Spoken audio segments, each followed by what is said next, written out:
দক্ষিণ ২৪ পরগনার মইপিঠে বাঘ বনকর্মীর লড়াই। বাঘবন্দি করতে যাওয়া বনকর্মীর ওপরেই হামলা দক্ষিণ রায়ের এবং লাঠি দিয়ে বাঘের ওপর হামলা চালিয়ে সহকর্মীকে বাঁচালেন বনকর্মীরা। চিকিৎসার জন্য তাকে আনা হয়েছে এসএসকেএম হাসপাতালে।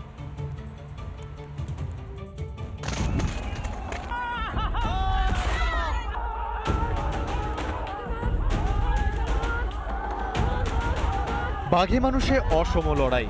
সহকর্মীদের সাহায্যে কোনো রকমে প্রাণে বাঁচলেন দক্ষিণ ২৪ পরগনার কুলতলির মইপিঠের বনকর্মী গণেশ শাসমল। যদিও গুরুতর জখম হয়েছেন তিনি, দ্রুত তাকে উদ্ধার করে নিয়ে আসা হয় হাসপাতালে। ওনার গাড়ি এবং আমাদের যা গাড়ি ছিল সমস্ত গাড়িতে করে আমরা সাথে সাথে জামতলা রুরাল হসপিটালে নিয়ে যাই। সেখানকার ডক্টর যিনি ছিলেন তার সাথে কথা হয়, ওভার ফোনে কথা হয়, উনি প্রাইমারি ট্রিটমেন্ট করেন। আপনাদের গ্রাম সংলগ্ন জঙ্গল থেকে একটি বাঘ চাষের জমিতে দেখা গেছে। রবিবার রাতেই বন দপ্তরকে গ্রাম লাগোয়া জঙ্গলে বাঘ আসার খবর দেন এলাকাবাসীরা। সোমবার সকাল থেকেই বাঘকে বন্দি করার চেষ্টা শুরু করে বন দপ্তর। সেই মতো কাজও চলছিল। এমন সময় এক গ্রামবাসী বাঘের খুব কাছে চলে আসেন। তাকে বাঁচাতে ফিরে আসার জন্য চিৎকার শুরু করেন বনকর্মীরা। তাতেই বিরক্ত হয়ে বনকর্মীর ওপর হামলা চালায় বাঘটি। সহকর্মীর ঘাড়ে বাঘের কামড়, তবুও ভয় না পেয়ে লাঠি নিয়ে বাঘকে আঘাত করার চেষ্টা বনকর্মীদের। তাতেই বনকর্মীকে ছেড়ে জঙ্গলের দিকে পালায় বাঘ। চিকিৎসার জন্য যখন বনকর্মীকে আনা হয় এসএসকেএমে। মানুষকে বাঁচাতে গিয়ে আমাদের কি অবস্থা ছিল? অনেক গাছের এরকম একটা ছোট কুল গাছটা আমরা জানেন কেমন এরকম ছোট, এই গাছের ছিল আর ওর পাশে এরকম তথাতে শুয়েছিল বাঘটা। ওকে বাঁচাতে গিয়ে তখন এই চোটটা হয়। যে ব্যক্তিকে বাঁচাতে গিয়ে এত কাণ্ড, তার দাবি বনকর্মীরা লাঠি উঁচিয়ে যেতেই হামলা চালায় বাঘ। বসেছিল তো আপনি কোথায় উঠেছিলেন? আমি তো গাছের উঠছিলাম। কি হলো বন দপ্তরের লোকের সঙ্গে? তারপর আমি নেমে এলাম। হ্যাঁ, বন দপ্তরের লোকের কি হয়েছে? হ্যাঁ, ইয়ে হয়েছে, এখন তার ইনজোর করেছে, কামড়েছে। হ্যাঁ। কি করছিল বন দপ্তরের লোক? হ্যাঁ, লাঠি দিয়ে পিটতে যাচ্ছিল। জঙ্গল ছেড়ে বারবার কেন লোকালয়ে চলে আসছে বাঘ? তাহলে কি জঙ্গলে খাবারের অভাব, নাকি বাঘের সংখ্যা বাড়ায় এলাকা নিয়ে সমস্যা তৈরি হচ্ছে? রিপাবলিক বাংলা। ইন্ডি জোট যে শুধুমাত্র একটা স্বার্থসিদ্ধির জোট, সেটা এবার আর বলে দেওয়ার প্রয়োজন নেই। এক একটা রাজ্য থেকে ইন্ডিকে ঝেঁটিয়ে বিদায় করছে মানুষ, আর তাতে নিজেদের মধ্যে খেয়াখেয়ি শুরু হয়ে গিয়েছে। দিল্লির ভোটে তৃণমূলের বন্ধু গোহারা হারলো, আর তৃণমূল নিশানা করলো কংগ্রেসকে। বিজেপি বিরোধী জোটের নামে দেশ জুড়ে সার্কাস শুরু হয়ে গিয়েছে, এবং শুরুটা করেছে এই ইন্ডি জোট। जनता का निर्णय सर माथे पर। मैं भारतीय जनता पार्टी को इस जीत के लिए बहुत बहुत बधाई देता हूं।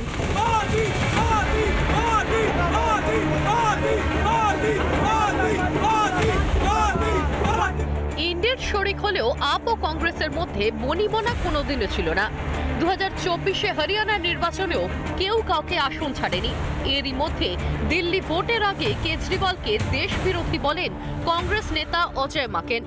দ্বন্দ্ব আরও চরমে ওঠে ভোটের আগেই। দিল্লিতে কংগ্রেস ও আপ আলাদা লড়াই করায় ফল যা হওয়ার তাই হলো।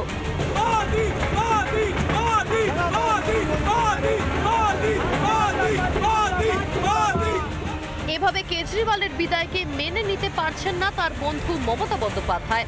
ফলে সব রাগ গিয়ে পড়ল কংগ্রেসের ওপর। তৃণমূল নেত্রী সাফ জানিয়ে দিলেন 2026-এ বাংলায় কোনো জোট সঙ্গীর প্রয়োজন নেই তৃণমূলের।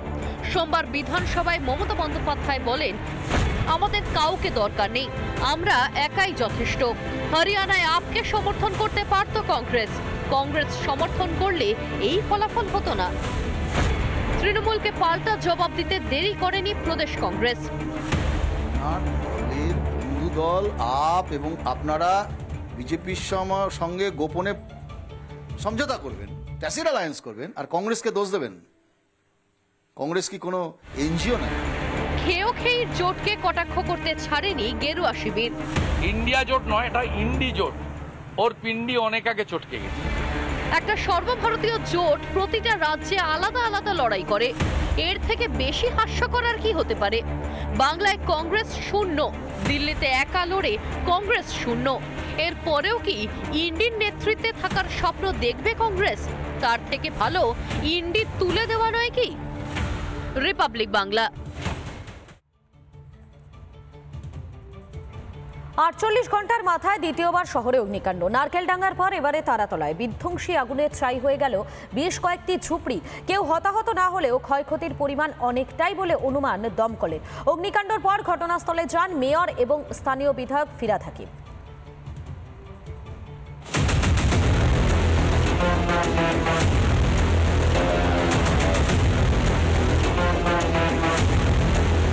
শনিবার রাতেই বিধ্বংসী আগুনে ছারখার হয়ে যায় নারকেলডাঙ্গার বস্তি। আশ্রয়হীন হয়ে যান বহু মানুষ। মাঝে রবিবারটা কাটল। সোমবার সন্ধ্যায় শহরের আরেক প্রান্তে ফের অগ্নিকাণ্ড। এবার ভস্মীভূত তারাতলায় বস্তির অন্তত 20 থেকে 25টি ঝুপড়ি। কেপিটি কলোনি, সেই কেপিটি কলোনির প্রায় 35টি আনুমানিক 35টি ঝুপড়ি এই মুহূর্তে পুড়ে ভস্মীভূত হয়েছে। আগুনের লেলিহান শিখা গ্রাস করেছে বেঁচে থাকার সম্বল। সব হারিয়ে এখন দিশেহারা ক্ষতিগ্রস্তরা। ম্যাডাম, আমি ডিউটি ছিলাম, দেখছি এই খবর পেয়েছি, তখন দেখছি আগুন লেগে গেছে। এসেই আমি দেখছি এই অবস্থা হয়েছে। ছেলেদের যা ডকুমেন্ট ছিল, আমাদের যা ডকুমেন্ট ছিল, সব পুড়ে গেছে। বিছনা সব, আমরা কোথায় থাকবো রাত্রে, আমি ঘণ্টাখানিকের চেষ্টায় আগুন নিয়ন্ত্রণে আনে দমকল। কিভাবে অগ্নিকাণ্ড খতিয়ে দেখা হচ্ছে। আমরা আসার আগে যেটুকুন খবর পেয়েছি, এখানে লোকাল লোকের কাছ থেকে যে 1-2টো সিলিন্ডারও ভেতরে গ্যাস সিলিন্ডার বাস্ট করেছিল। তারপরে আগুনটা আরো জোরে বেড়ে যায়। কিরকম ক্ষতিগ্রস্ত হয়েছে বা কিছু, কেননা এটা আমাদের লোকাল ইয়ের মধ্যে মানে কোনোদিনও দেখা হয়নি যে কি হয় এখানে বা কিছু। অগ্নিকাণ্ডের কিছুক্ষণ পরেই এলাকায় যান কলকাতার মেয়র ও এলাকার বিধায়ক ফিরহাদ হাকিম। শহরে একের পর এক অগ্নিকাণ্ড। কারণ খুঁজে বেড়াচ্ছেন মেয়র। সবাই মিলে সব অবস্থান করি, এই সমস্যাটা হবে এবং সেই সমস্যার সমাধানও আমাদের করতেই হবে। গরিব মানুষের পাশে থাকতে হবে। গত 2-3 মাসে পর অগ্নিকাণ্ড। বেশিরভাগ ক্ষেত্রেই পুড়ে ছাই হয়েছে ঝুপড়ি। পুরসভার পক্ষ থেকে কি ব্যবস্থা নেওয়া হয়েছে? শহরের অন্যান্য বস্তিগুলিতে দাহ্য পদার্থ আছে কিনা পরিদর্শন করা হয়েছে? পরিকল্পনা করে ঝুপড়ি উচ্ছেদের ফন্দি নয় তো? জবাবটা দেবে কে?